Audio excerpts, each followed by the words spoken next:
Promulgada la ley de presupuesto, supongamos que la legislatura sanciona la ley de presupuesto, el Poder Ejecutivo decreta la distribución de las partidas, porque la legislatura, digamos, como está compuesta la ley, digamos, se aprueban montos globales y luego es el propio Poder Ejecutivo quien saca un decreto de distribución de partidas. Es decir, la legislatura otorga 100 millones de pesos a una jurisdicción determinada, supongamos el IPPB, un ejemplo, y el Ejecutivo, ¿qué hace?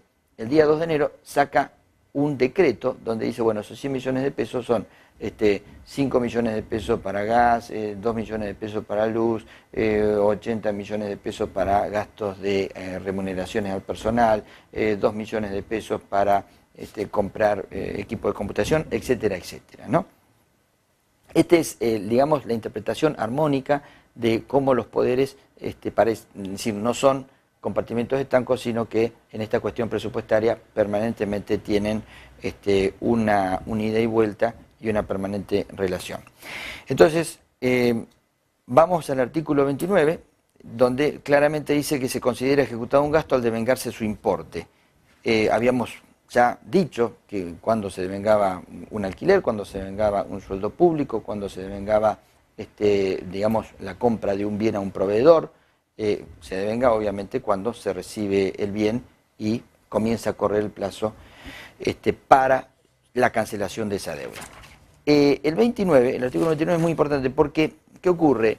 Define claramente cuáles son los efectos del devengamiento de un gasto. Describe que implica una modificación cualitativa y cuantitativa del patrimonio del Estado.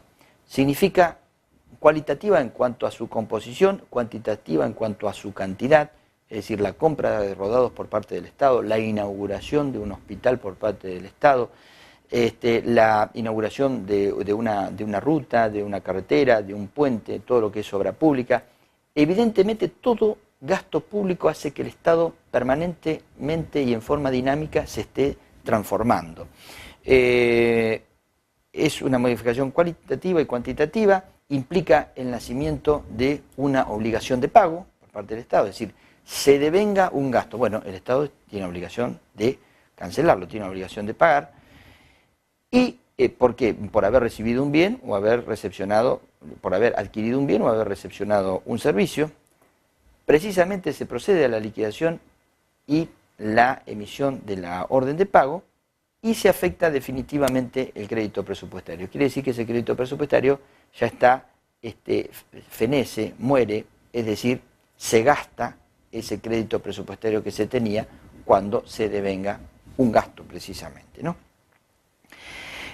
Bueno, luego el artículo 30 nos indica las distintos, digamos, cuáles son las etapas en las que se deben de registrar tanto recursos como gastos. Habíamos dicho que la filosofía principal de la Ley de Administración Financiera tenía por principio contemplar la totalidad de las autorizaciones de gastos y los recursos necesarios para su financiamiento. En materia de gastos se registran las etapas de compromiso, devengado y pago. Compromiso es la parte inicial del gasto, cuando se estima en cuánto se va a gastar cuando se va a realizar una licitación pública, por ejemplo. Para una licitación pública para compra de rodados, para efectuar una obra pública, para la adquisición de bienes, de cualquier tipo de bien de capital, para las contrataciones de servicios, etc. Se estima que se va a gastar, qué sé yo, 1 millón de pesos en la adquisición de equipos de computación. Esa es la etapa del compromiso. La etapa del devengado es cuando esos equipos de computación fueron efectivamente recibidos y se emite una orden de pagos. Una orden de pago, porque los equipos de computación fueron recibidos, se emite una orden de pago que tiene un plazo de cancelación. Esa orden de pago va a la Tesorería General y la Tesorería General es la que efectúa el pago. Quiere decir que la ley exige que se registren al menos estas tres etapas de ejecución del gasto. En materia de gasto, las etapas del compromiso, del devengado y del pago. En principio, bueno, evidentemente habíamos definido que el crédito presupuestario habíamos definido como el límite máximo a gastar, que tiene una autoridad competente. Entonces, mal se pueden comprometer gastos, es decir, no se puede sacar una licitación pública donde se estima gastar 1 millón de pesos cuando el crédito presupuestario que se tiene o que tiene esa jurisdicción es de 700.000 pesos, es decir, porque el crédito es el autorizado a gastar, es decir, no puedo gastar más que el crédito presupuestario. Luego, el conjunto de compromisos presupuestarios, eso lo dice claramente el artículo 31, no puede ser superior al crédito que se le ha otorgado a ese organismo para esa finalidad. Son, digamos, cuestiones bastante lógicas, es decir, no puedo gastar más de lo que tengo, en materia siempre de ejecución presupuestaria. El artículo 32 es muy importante porque en esto de definir la filosofía de la Ley de Administración Financiera, que decíamos que es la que contempla la totalidad de los gastos y los recursos necesarios para su financiamiento, el artículo 32 también surge de una cuestión lógica.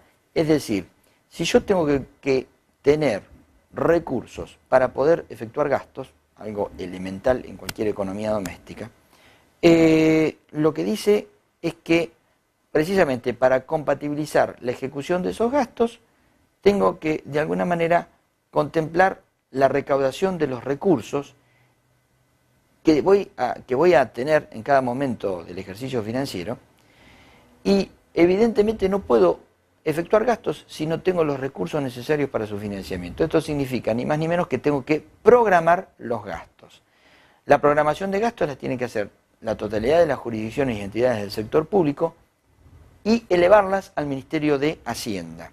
Y el Ministerio de Hacienda es aquel que, en función de la recaudación o del desempeño, desenvolvimiento de la recaudación que va a tener a lo largo del año, o que tiene a lo largo de los meses y de los trimestres, es el que va efectuando distintos tipos de ajustes a estas programaciones de gastos. Por ejemplo, se sanciona la ley de presupuesto en el mes de diciembre para el año siguiente, desde luego, y otorga una partida de gastos de 1 millón de pesos para comprar equipos de computación a una jurisdicción determinada.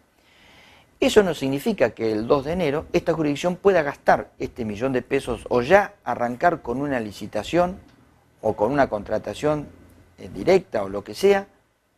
¿Por qué? Porque no necesariamente todo lo que se asignó en la ley de presupuesto significa que el 2 de enero tenemos la recaudación de recursos necesaria y suficiente como para financiar la totalidad de los gastos. Entonces, ese 1 millón de pesos entrará en una programación presupuestaria que la entidad o jurisdicción deberá elevar al Ministerio de Hacienda, y el Ministerio de Hacienda le dirá, no, de ese 1 millón de pesos en el mes de enero podés gastar 100.000 pesos. No podés gastar 1 millón porque la recaudación, es decir, no se recauda la totalidad de los recursos que se pretenden recaudar todas al principio de año. Se va recaudando a lo largo del año. Entonces, como se van recaudando los recursos a lo largo del año también deben efectuarse o deben devengarse los gastos, deben concretarse o ejecutarse los gastos. Esa es la importancia del artículo 32, que le da un manejo y un poder muy significativo al Ministerio de Hacienda respecto de compatibilizar la ejecución de los gastos en función de la recaudación. No se puede gastar si no se recaudó. Con lo cual, todas las necesidades, aún en el caso de que se haya dictado la ley de presupuesto y estén contempladas en la propia ley de presupuesto, pueden llegar a ser satisfechas. Todos los recursos todos los gastos pueden llegar a efectuarse, pero en función de la evolución de la recaudación. Y eso es lo que es una de las más importantes funciones del Ministerio de Hacienda desde el punto de vista de la ejecución del presupuesto. Volviendo con el tema del crédito presupuestario, los titulares de los 3 poderes del Estado, judicial, legislativo y ejecutivo y órganos de control externo, son los que fijan los límites cualitativos y cuantitativos, esto está en el artículo 33, de los funcionarios para contraer compromisos.